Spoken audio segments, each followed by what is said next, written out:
Hey everybody. So, rolling beads, sort of like on the bottom of this Banneton bowl. Everybody's asked for this one for a while. So this video will cover just this style of bead. I'll do a video next week for the hive style, the larger, big round. I don't even know if you'd call them beads, but I do them differently. These I don't mark out, I don't measure them out. I do it by rhythm and by eye. So I turn them with, I don't use a spindle gouge. Most people use a spindle gouge for this. I don't really find that there's much of a difference.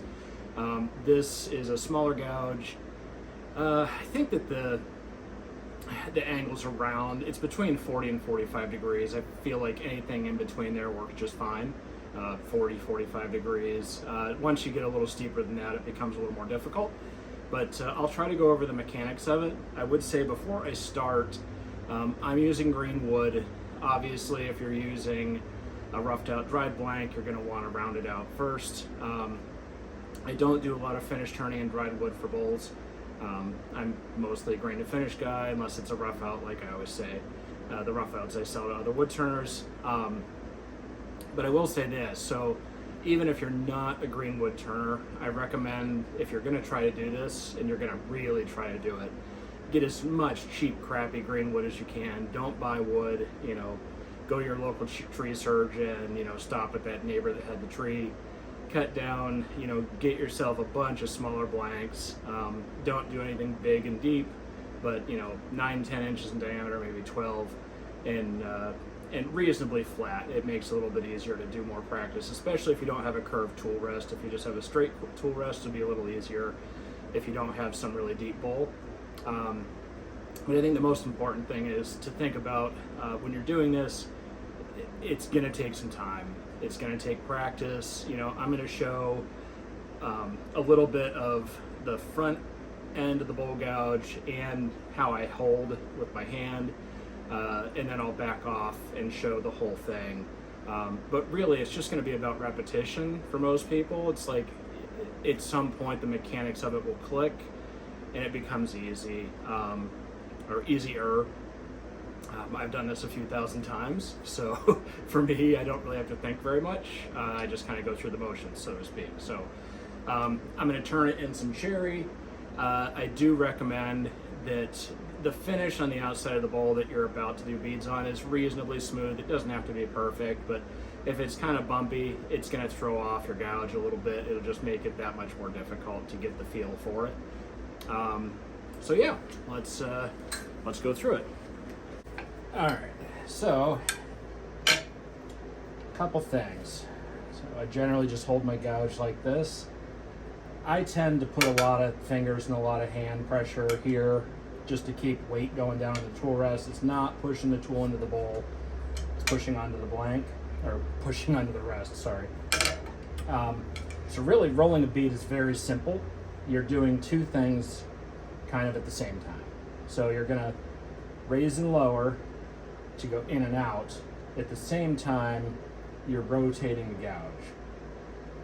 And then you're just moving along as you go. It's nice and easy. You wanna let the gouge do the work. You don't wanna rush it. You'll end up with a really bad cut. And obviously it goes with anything with wood turning. You want the gouge to be real sharp for this. Less sharp, you're gonna feel resistance, you'll get more tear out. It's just not gonna be pleasant. On green wood, if the gouge is real sharp, it's gonna just feel like butter. So, see if I can show you a different angle of the same thing. So same thing. I'm gonna do up and down, all while spinning, rotating that hand as far as you have to roll that bead. So it's just nice, smooth, up and down while you're rolling the gouge. And it's gonna take you some practice. It's going to take time. You're gonna get frustrated. If you get frustrated, just walk away for a little bit. Take a breather. Something I don't talk about very often when you're turning is the importance of just being calm. And this is kind of a bit unrelated, but not really. So you have this big heavy chunk of wood and it's spinning really fast, and it's it's putting all this energy into the air, and it's really easy to get kind of worked up and nervous. I think the more hours you have on the lathe, the less common that is. But even myself, if I'm kind of a little uptight, I come out to the shop and I'm just feeling a little jittery, like I'll just do some breathing exercises, a little square breathing, do a little stretching, try to relax, and then, you know, get to the lathe where we're nice and calm. And, you know, if you're gonna roll beads and you get kind of stressed out, just take a breath, walk away for a little bit, come back to it. It'll help. And, you know, same idea. You know, if you've gotten to the point you're working, it's just not working out, like walk away for the day, come back the next day, you know, try it again. So just don't give up. Just take some time. Okay, so I'll show a few beads from, you know, basically just watching the tip of the gouge.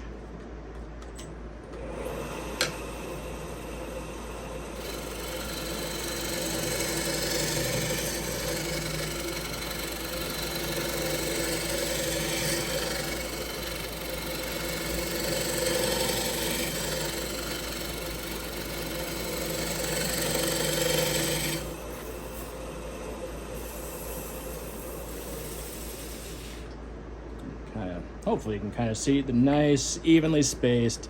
And really the spacing, for me, it's just about the timing and the rhythm that you get into. It's even better if you have some good music playing, in my opinion. If you can find something with a good beat, you can sort of time your beads to the music. I found that helped me when I was getting going. For me, I just kind of time it in my head. And it's like between timing it in your head and watching the beads form, you can end up with some pretty even spacing. And, you know, with this kind of a bowl in this style, like, I don't think that it's important that they're absolutely identically even. You know, if you want something perfectly even, like, have a machine do it. You know, if you're doing it by hand, like a little bit of variation, I think actually makes it a little bit better and a little more human.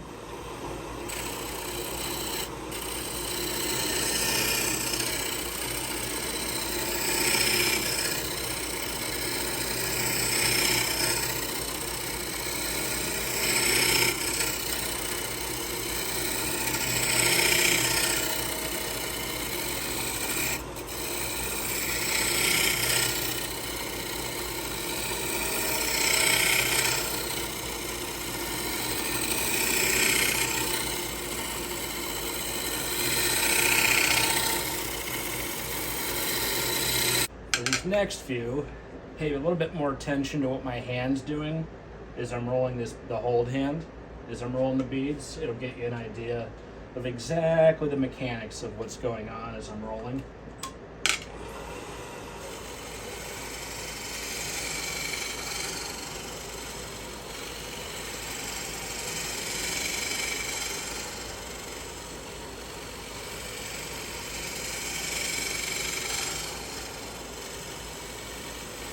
Doing this nice and slow so everybody can get a better idea. And I'm closing that face, raising my hand, and starting the next bead.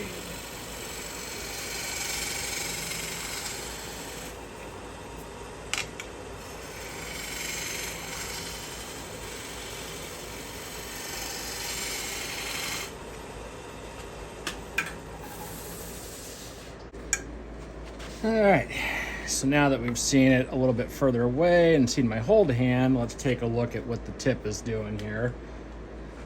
And again, run the lathe really slow so it's easier to see what's going on mechanically.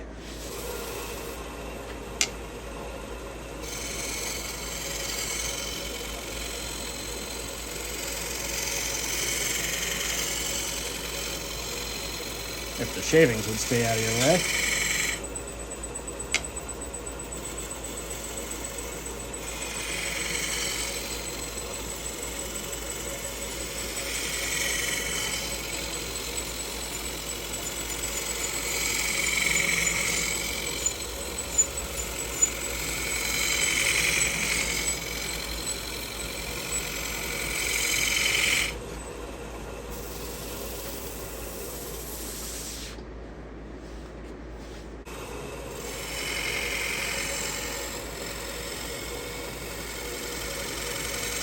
Up and down. Up and roll. Down and roll. Up and roll. Down. just rowing a boat, rolling a bead, so to speak. Timing's a little off. I don't usually have the lathe going quite this slow. Just trying to get it so it's easier to see what's going on.